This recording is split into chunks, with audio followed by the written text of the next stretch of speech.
Hello दोस्तों, नमस्कार। स्वागत है आप सभी लोगों का स्टडी आईक्यू के साथ आप लोग जुड़ चुके हैं। मैं शुभम सरथालिया एक और विषय पे, एक और टॉपिक पे बात करने के लिए। दोस्तों, आप चाहें तो इंस्टाग्राम, फेसबुक या टेलीग्राम के माध्यम से मेरे साथ कनेक्ट कर सकते हैं। कोई भी आपका डाउट है, कोई आपकी क्वेरी है, आप मुझसे पूछ सकते हैं। दोस्तों, कुछ ही समय पहले माननीय प्रधानमंत्री जी ने ये घोषणा करी है कि 26 दिसंबर को वीर बाल दिवस के रूप में मनाया जाए।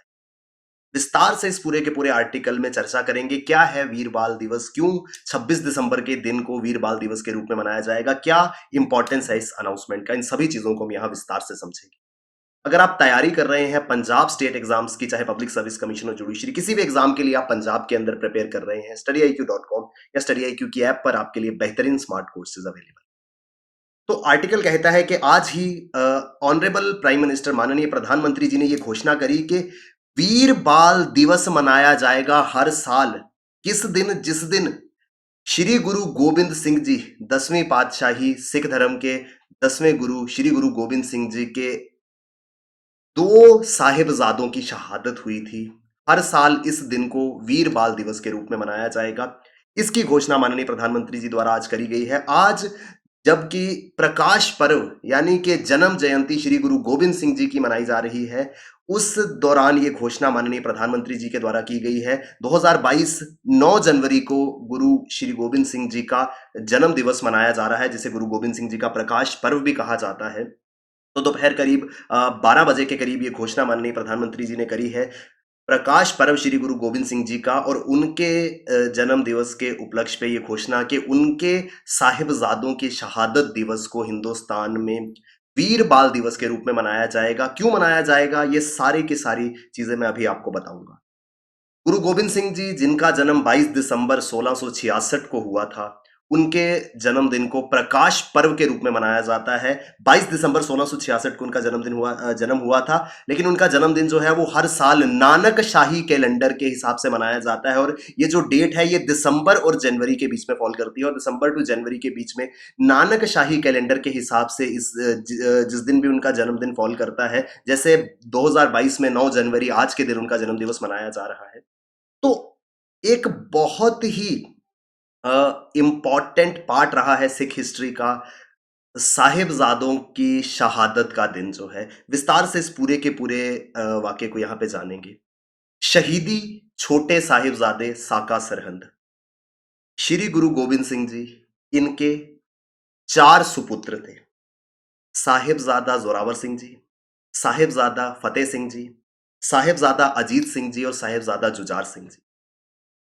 श्री गुरु गोविंद सिंह जी के पिता श्री गुरु तेग बहादुर जी और उनकी मां माता गुजरी जी। श्री गुरु गोविंद सिंह सिख धर्म के वो गुरु जिन्होंने अपने धर्म की रक्षा के लिए अपने चारों पुत्रों का बलिदान दे दिया। चारों साहिबजादे उन्होंने अपने धर्म के लिए कुर्बान कर दिए। उनके छोटे साहिबजादे जो यंगर सन्स थे, उनकी शहादत किस प्रकार से हुई, इसको साका सिरहंद के नाम से जाना जाता है। 26 दिसंबर वो दिन जब छोटे साहिबजादों की शहीदी हुई थी।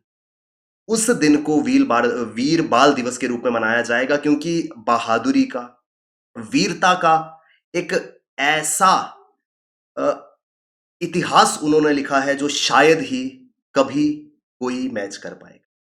विस्तार से इस साका सरहंद के बारे में जानेंगे। शहीदी दिवस ऑफ छोटे साहिबजादे, 4 पुत्रों में जो छोटे थे, उनकी शहादत की कहानी साका सरहंद, यहां पर हम समझें। छोटे साहिबजादे, जिनको 1704 26 दिसंबर को बहुत ही यंग एज में 9 साल और 6 साल की उम्र में शहादत देनी पड़ी थी, इस पूरे के पूरे वाक्य को साका सरहंद के नाम से जाना जाता है। The brave and fearless 10th Guru of Sikh, Shri Guru Gobind Singh Ji, was living with 6 and Sahibzade at the fort of Shri Anandpur Sahib. 1704 में अपने सिख साथी और अपने परिवार, अपने 4 साहिबजादों के साथ श्री आनंदपुर साहिब में निडर और बहादुर 10वीं पातशाही श्री गुरु गोविंद सिंह जी आनंदपुर साहिब के किले में रह रहे। मुगल शासक औरंगजेब जो चाहता था गुरु गोविंद सिंह जी को पकड़ना, उसने अपनी फोर्सेस को, अपनी सेना को ये हुक्म दिया कि जाओ और आनंदपुर साहिब के किले पे हमला करो। औरंगजेब की मुगल फोर्सेस का साथ दिया कुछ पहाड़ी राजों ने। प्रेजेंट डे हिमाचल और जम्मू कश्मीर के पहाड़ी इलाके जो यहाँ उस समय छोटी छोटे साम्राज्य हुआ करते थे, वहां के राजे मुगल शासकों के साथ मिल गए और इन्होंने एक कंबाइंड अटैक श्री आनंदपुर साहिब के किले पे कर दिया। मुगल फोर्सेस, पहाड़ी राजाओं की सेनाओं ने आनंदपुर साहिब को पूरी तरीके से घेर लिया और श्री गुरु साहिब जी को कहा कि उस किले को खाली कर दे। मुगल एम्परर औरंगजेब और पहाड़ी राजों ने एक मैसेज भेजा जिसमें उन्होंने, औरंगजेब ने और पहाड़ी राजों ने एक शपथ ली थी कि अगर गुरुजी अपने साथ संगत के साथ, अपने परिवार के साथ उस किले को खाली कर देते हैं तो उन्हें कुछ भी नहीं किया जाएगा, वो जहां जाना चाहते हैं वो वहां चल जा सकते हैं। यानी कि एक शपथ पत्र भेजा जिसमें लिखा था कि अगर आप अपने साथियों के साथ बाहर आ जाए और इस किले को खाली कर दे तो आपको जहां जाना है आपको वहां आराम से जाने दिया जाएगा। ये संदेश गुरुजी तक पहुंचा, लेकिन गुरुजी इस संदेश को मानने को तैयार नहीं थे क्योंकि वो मंशा जानते थे मुगल शासकों की। वो जानते थे कि वो जो उन्होंने शपथ ली है वो उस शपथ को तोड़ देंगे। गुरु गोविंद सिंह जी को शक था कि जैसा मुगल शासकों द्वारा कहा जा रहा है वैसा होगा नहीं, लेकिन उनके साथ जो सिख संगत मौजूद थी उन्होंने गुरुजी को समझाया कि गुरुजी आप ऐसे शक ना करें, उनकी बात मान लेते हैं, वो हमें कुछ नहीं कहेंगे। और ना चाहते हुए भी अपनी इच्छा के विरुद्ध गुरुजी ने अपने साथियों की बात मानी और वो इस आनंदपुर साहिब किले से बाहर आ गए। जैसे ही वो किले से बाहर पहुंचे वही हुआ जो गुरुजी ने सोचा। आनंदपुर किले के बाहर आते ही गुरुजी और उनके परिवार पर मुगल शासकों और पहाड़ी राजा की सेनाओं ने हमला कर दिया। As soon as they came out, Mughal army pounced upon।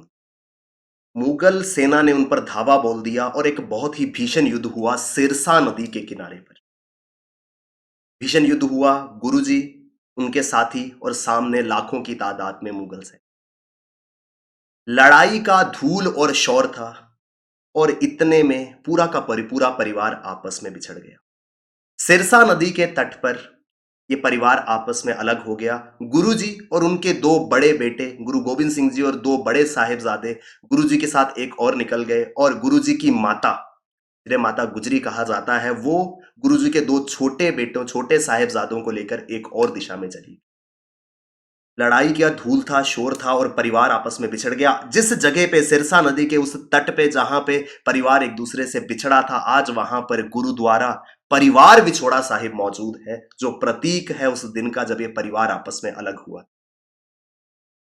परिवार Vichhora, the spot of battle and separation, Sirsa नदी के तट पर ये गुरुद्वारा मौजूद। दो छोटे साहिबजादे जोरावर सिंह और साहिबजादा फतेह सिंह, साहिबजादा जोरावर सिंह और साहिबजादा फतेह सिंह, जो उस समय 9 साल और 6 साल की आयु के थे, अपनी बुजुर्ग दादी माता गुजरी के साथ एक और निकल गए।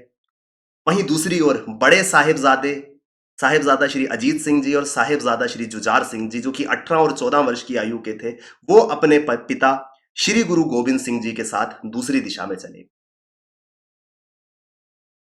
बड़े साहिबजादे अपने पिताजी के साथ सिरसा नदी को उन्होंने पार किया।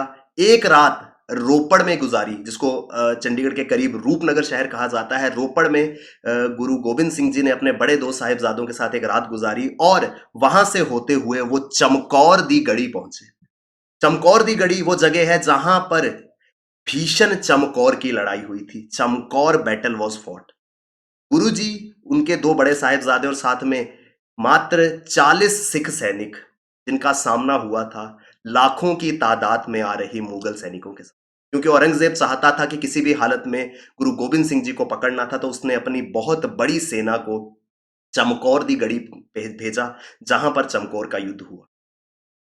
यहां पर इन 40 सिख सैनिकों ने गुरुजी और उनके बड़े दो साहिबजादों के साथ में बहुत बहादुरी से युद्ध लड़ा और मुगल सैनिकों को उनके मंसूबों में कामयाब नहीं होने। लाखों की तादाद में आए हुए मुगल सैनिक यहाँ पे या तो मारे गए या उनको खाली हाथ लौटना पड़ा। इसी चमकौर के युद्ध में गुरुजी ने कहा था कि एक खालसा 1.25 लाख के बराबर है, यानी कि एक सिख 1.25 लाख दुश्मनों पर भारी पड़े। भीषण युद्ध हुआ चमकौर दी गढ़ी में, और इस दौरान गुरुजी के 2 बड़े साहिबजादों की शहादत हो गई। The battle of Chamkaur Sahib was fought between the Khalsa forces led by Guru Gobind Singh ji. Khalsa सेना गुरु गोबिंद सिंह जी जिसका नेतृत्व कर रहे थे, और सामने थे वजीर खान जो कि सरहंद के नवाब थे, उनकी सेना जिसको औरंगजेब ने भेजा। भीषण ये लड़ाई हुई, लाखों की तादाद में मुगल सैनिक पहुंचे थे। चंद 40 से 45 की कुल सेना के साथ गुरुजी ने ये युद्ध लड़ा। इस चमकौर की लड़ाई में गुरुजी के दोनों बड़े साहिबजादे श्री साहिबजादा अजीत सिंह जी और श्री साहिबजादा जुझार सिंह जी, इनकी शहादत हो गई। युद्ध के दौरान ये शहीद हो गए। 14 और 18 वर्ष की बाल आयु में 2 बड़े साहिबजादों की शहादत गुरुजी दे चुके थे। जब चमकौर दी गढ़ी को मुगल सेनाओं ने आकर के घेरा, तो गुरुजी के साथ में जो सिख संगत थी, उन्होंने गुरुजी से कहा कि आप अपने साहिबजादों को लेकर के यहां से निकल जाइए, इस मुगल सेना का हम सामना करेंगे। तो गुरुजी ने कहा कि क्या सिर्फ ये 2 मेरे साहिबजादे नहीं है, तुम सब मेरे साहिबजादे हो, तुम सब मेरे बेटे हो। उस समय गुरुजी ने समस्त सिखों को अपने सुपुत्र माना था, और उन्होंने कहा था कि प्रत्येक सिख की रक्षा करना गुरुजी का धर्म है। गुरुजी ने पीछे ना हटने का फैसला लिया था और बहुत बहादुरी से चमकौर की लड़ाई लड़ी, जहां पर उनके दोनों बड़े बेटों का उनको शहादत देनी पड़ी। दे अटेन्ड मार्टियरडम। दूसरी ओर 2 छोटे साहिबजादे और गुरुजी की बुजुर्ग मां, वो एक और निकल गए थे।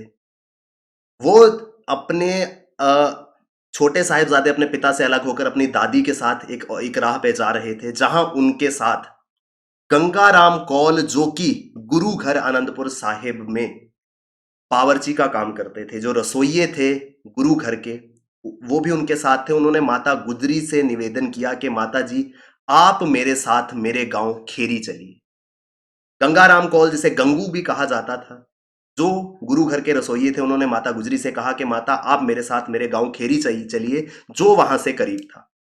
माता गुजरी 2 छोटे साहिबजादों के साथ गंगू के साथ उसके गांव की ओर चल पड़ी। गंगू ने माता को आश्वासन दिया था कि उसके घर में, उसके गांव में वो सुरक्षित रहेंगे, किसी को भी पता नहीं चलेगा कि गुरु गोबिंद सिंह जी के 2 साहिबजादे और उनकी माता जो है वो यहां पर रह रही। हालांकि माता गुजरी को उसकी बात पे यकीन नहीं हुआ, लेकिन फिर भी माता गुजरी गंगू के साथ उसके घर चल पड़ी। रात के समय में गंगू की नीयत बिगड़ी। उसने माता गुजरी के सामान में सोने के सिक्के देखे। जब माता गुजरी और दोनों छोटे साहिबजादे सो रहे थे, उसने जाकर के वो सोने के सिक्के चुरा लिए। मगर उसे डर था कि जब ये माता गुजरी उठेंगी तो वो ढूंढेगी उनके सिक्के कहाँ हैं। वो चाहता था कि सिक्कों की बात किसी को पता ना चले, वो सिक्के हमेशा के लिए उसके हो जाएं। इस इरादे के साथ गंगाराम या गंगू सीधा नवाब वजीर खान की पुलिस के पास पहुंचा। मोरिंडा एक जगह है, वहां की कोतवाली, वहां के पुलिस स्टेशन में गंगू गया, और उसने वहां की पुलिस को, जो कि वजीर खान के अंडर आती थी, उनको बता दिया कि माता गुजरी और गुरुजी के दोनों छोटे साहिबजादे उसके घर पे रुके हुए। नियत बिगड़ी, सोने के सिक्के कारण बने, और वो गंगूराम जो उनकी सुरक्षा के लिए उनको अपने साथ लाया था, उसने उनके होने की जो जानकारी थी वो मुगल सैनिकों को दी। ये जानकारी मिलते ही मुगल सैनिक एकदम से खेरी गांव आए। उन्होंने माता गुजरी और दोनों छोटे साहिबजादों को गिरफ्तार कर लिया। साहिबजादे and Mata Gujri were arrested and were taken to Thanda Burj Sirhind. Sirhind में एक जगह जिसको ठंडा बुर्ज, जिसका अर्थ कोल्ड टावर होता है, उस जगह पर छोटे साहिबजादों और माता गुजरी को ले जाया गया। कोल्ड टावर, जो कि बहुत ही ठंडी जगह मानी जाती थी, यह बनाया गया था दरअसल गर्मियों के दिनों में, क्योंकि काफी ऊंचाई पर था, चारों ओर दीवारें नहीं थी, सिर्फ और सिर्फ ठंडी हवा वहां पर आती थी, जो बनाया गया था गर्मी के समय में वक्त गुजारने के लिए, कि गर्मी का समय है, वहां ठंडी हवाओं के बीच में रुक सकते थे। लेकिन ये दिसंबर का महीना था, जब रूह को कंपा देने वाली ठंड पड़ रही थी। इतनी ठंड में दोनों छोटे साहिबजादों और माता गुजरी को, यानी कि दो छोटे बालक और एक बुजुर्ग माँ, उनको इस कोल्ड टावर में, इस ठंडे बुर्ज में रखा गया, सिर्फ और सिर्फ उन पे अत्याचार करने के लिए। अगली सुबह दोनों साहिबजादों को नवाब वजीर खान के दरबार में लाया गया। दोनों साहिबजादे जो कि गुरु गोबिंद सिंह जी के सुपुत्र थे, उनको नवाब वजीर खान के अदालत में, उनके दरबार में लाया गया। नवाब वजीर खान चाहता था कि गुरु जी के दोनों सुपुत्र उसके आगे झुके। इस वजह से जानबूझ के जहां से उनको लाया गया वो दरवाजे हाइट में बहुत छोटे बनाए गए। नवाब को ये उम्मीद थी कि उन छोटे दरवाजों से निकलने के लिए दोनों साहिबजादे अपना सर झुका करके अंदर आएंगे और नवाब को ये खुशी मिलेगी कि उसने गुरु जी के दोनों सुपुत्रों को अपने आगे झुकाया। लेकिन दोनों साहिबजादे सर झुकाने के बजाय अपने पैरों को आगे रखकर, पहले उन्होंने अपने पैर आगे रखे और बाद में अपने सर को उठा करके वो उस दरवाजे से पार हुए। ये देख करके नवाब जो है वो पूरी तरह से हताश हो गया कि छोटे बच्चे इस तरीके से, इतने समझदारी से ये कदम उठाएंगे, उसने कभी सोचा भी नहीं था। वजीर खान जो कि पहले ही हताश हो चुका था इस बात से कि वो साहिबजादों को अपने आगे झुका नहीं पाया, उसने उन दोनों से कहा कि अगर वो इस्लाम को कबूल कर लें तो उन दोनों को हर वो खुशी, हर वो चीज जिसकी चाहे ख्वाहिश एक इंसान को होती है वो दी जाएंगी। लेकिन दोनों साहिबजादों ने मना कर दिया। उन्होंने कहा कि वो सिर्फ और सिर्फ सिक्खी का पालन करेंगे, सिक्खी को कभी भी नहीं छोड़ेंगे। ये वर्ल्डली प्लेजर्स, ये वो चीजें जो एक आम इंसान को, एक छोटे बच्चे को लुभावनी लगती हैं, उन उन दोनों साहिबजादों को उन चीजों से कोई लगाव नहीं था। उन्होंने कहा कि कुछ भी हो जाए, हम अपने पिताजी का, अपने दादा का बताया हुआ मार्ग नहीं छोड़ेंगे, हम कभी सिक्खी को नहीं छोड़ेंगे, सिख धर्म के अलावा किसी दूसरे धर्म की पालना नहीं करेंगे। छोटे बच्चों के मुख से ये स्वर सुन के जो नवाब वजीर खान था वो हैरान हो गया। उसने सोचा नहीं था कि 6 वर्ष और 9 वर्ष की आयु के ये छोटे बच्चे इतने बहादुरी से उसको जवाब देंगे। चारों ओर मुगल सैनिक, मुगल नवाब का दरबार, बीच में दो छोटे बच्चे इतनी बहादुरी से वाहे गुरु जी का खालसा, वाहे गुरु जी की फतेह, ये नारे लगा रहे थे। नवाब वजीर खान से यह बर्दाश्त नहीं हुआ। उसने हुक्म दिया कि दोनों साहिबजादों को जिंदा दीवार में चुनवा दिया। सिरहिंद शहर में उन दोनों को जिंदा दीवार के अंदर चुनवा देने का हुक्म दिया गया। दोनों साहिबजादों को उस जगह पे लाया गया जहां पर उनको दीवार में चुनवाया जाना था। ये ईंट दर ईंट दीवार बनती गई। दोनों साहिबजादे निडरता से वहां खड़े होकर जपजी साहिब का पाठ करते रहे। सभी लोग, मुगल नवाब, सभी वहां के अधिकारी और मुगल सैनिक ये देख करके हैरान थे कि छोटी सी आयु में कितनी बहादुरी है इन दोनों साहिबजादों में। ईंट दर ईंट दीवार बनती गई और दीवार उनके कंधों तक पहुंची। एकाएक ये निर्णय लिया गया कि दीवार हटा करके दोनों साहिबजादों के सर कलम कर दिए। 26 दिसंबर 1704 साहिबजादों के, छोटे साहिबजादों के सर कलम कर दिए गए और उन्होंने शहादत प्राप्त की। वहीं दूसरी ओर उनकी दादी जो ठंडे बुर्ज में ही कैद थी, जैसे ही साहिबजादों ने यहां शहादत ली, माता गुजरी ने वहां पर ठंडे बुर्ज में आखिरी सांस, यानी कि एक ही समय पर, एक ही दिन गुरु गोबिंद सिंह जी की बुजुर्ग माता और दो छोटे साहिबजादों की शहादत हुई। वो दिन था 26 दिसंबर 1704। ऑल थ्री अटेंड मार्टिरडूम, तीनों ने शहादत प्राप्त करी। उसी शाम वहां पर एक सिख ज्वेलर, एक सिख सुनियारा जिसका नाम दीवान तोदरमल था, वो नवाब वजीर खान के दरबार में आया। उसने नवाब वजीर खान से कहा कि वो माता गुजरी और दोनों छोटे साहिबजादों के अंतिम संस्कार की अनुमति चाहता है। वो चाहता था कि पूरे सत्कार के साथ इन तीनों का अंतिम संस्कार किया जाए। इसके लिए वो नवाब वजीर खान के दरबार में पहुंचा। मगर नवाब वजीर खान जो बहुत ही ज्यादा निर्दयी क्रूर था, उसने एक शर्त रख दी। उसने दीवान से कहा कि अगर जितनी जगह उसको इन तीनों के अंतिम संस्कार के लिए चाहिए, अगर उतनी जगह को वो सोने के सिक्कों से भर देता है तो उसको यह अनुमति दे दी जाएगी। वजीर खान जानता था कि दीवान तोदरमल जो है वो एक ज्वेलर है, एक जौहरी है, एक सुनयारा है, उसके पास सोने की कमी नहीं होगी। तो नवाब ने ये शर्त दीवान के आगे रखी। दीवान ने ये शर्त मान ली कि ठीक है, मैं जितनी जगह मुझे चाहिए मैं उतने सोने के सिक्के, उस पूरी की पूरी जगह पे सोने के सिक्के रख दूंगा, जितने सिक्के मैं रख पाया उतनी जगह मुझे दे दी जाए। लेकिन इतने में भी नवाब का मन नहीं भरा। उसने कहा कि सिक्के जो हैं वो इस तरीके से, यानी कि वर्टिकली नहीं रखे जाएंगे। गोल सिक्का है, उसको इस तरीके से नहीं रखा जाएगा, बल्कि वो हॉरिजॉन्टली ऊपर की ओर खड़े करके रखे जाएंगे, क्योंकि नवाब जानता था कि वर्टिकली रखे जाने पर और हॉरिजॉन्टली रखे जाने पर, अगर खड़े करके वो सिक्के रखे जाते हैं तो उस जगह को कवर करने के लिए ज्यादा सिक्कों की जरूरत पड़ेगी।